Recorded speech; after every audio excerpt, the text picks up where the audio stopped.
Ambassador Fabian, I would like to ask a question about the ongoing face-off between India and China. In your opinion, has India handled it well? Thank you for the question, timely and important. I'm afraid, in my opinion, India could have handled the matter much better. Let me put it this way. India has to handle it well militarily and equally. India has to handle it well diplomatically. I will start with the diplomatic part first. The horrible killing of 20 Indian soldiers by their Chinese counterparts occurred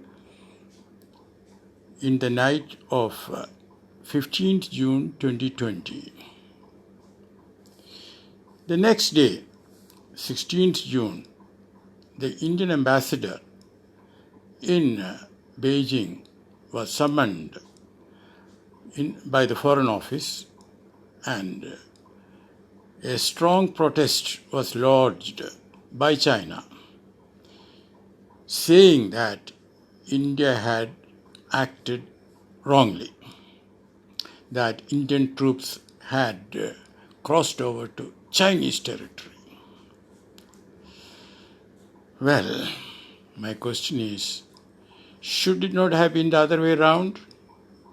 Should not New Delhi have summoned the Chinese ambassador and made what in diplomacy we call a strong démarche? Now, let us look at another diplomatic move by China.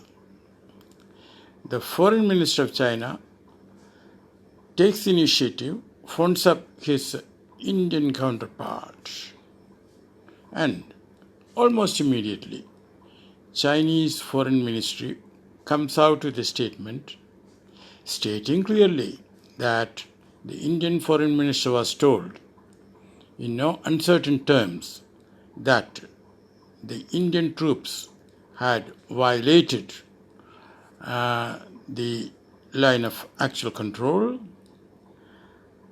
The Indian troops who did that should be punished, and India should give appropriate instructions to its troops at the frontier, on the frontier.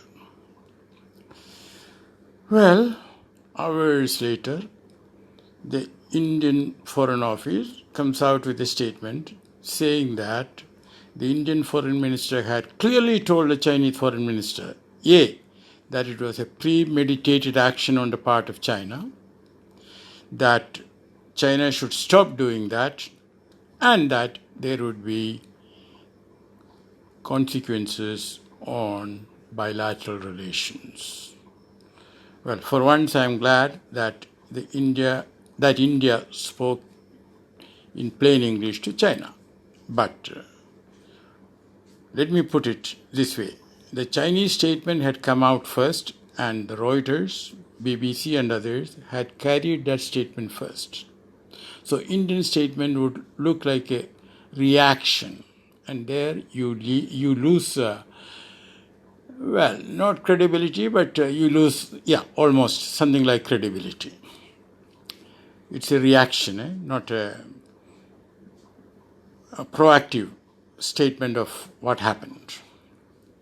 So that's the diplomatic front. Now, on the military front, I believe that India has been always reacting. That is, in my view, there has to be a paradigm shift. Let me explain. When China makes an inroad into Indian side at point A, India should do two things. One, resist the intrusion.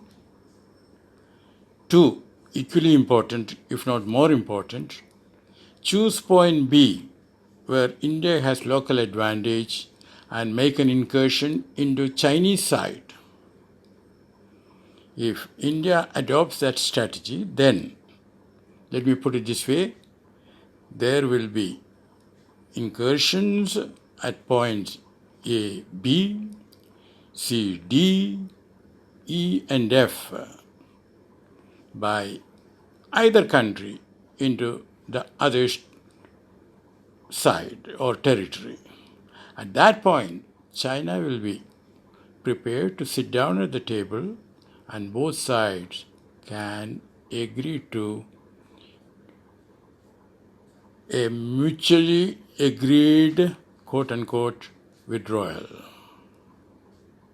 Now, that is the only way to tackle China at the border. Now, I say the border, we all talk about the LAC, and I just want to say very briefly how this rather ridiculous notion of LAC was accepted by India. In the 1950s, Zhou Enlai tried hard to make Jawaharlal Nehru to agree to discussing the matter on the basis of LAC, line of actual control, and Nehru rejected it outright. But in 1993, Narasimha Rao, the Prime Minister of the day, signed an agreement with China, agreement on maintaining peace and tranquility along the LAC. Well, the disturbing part of it is that with that agreement, there was no map attached showing the LAC. So, in effect, for China, it is a movable feast, and China has been consistent in one thing, and we should admire their consistency. They have been consistently nibbling at Indian territory. See, their standard operating procedure is make two steps, and when India protests, well, take one step backward. So they have gained one step.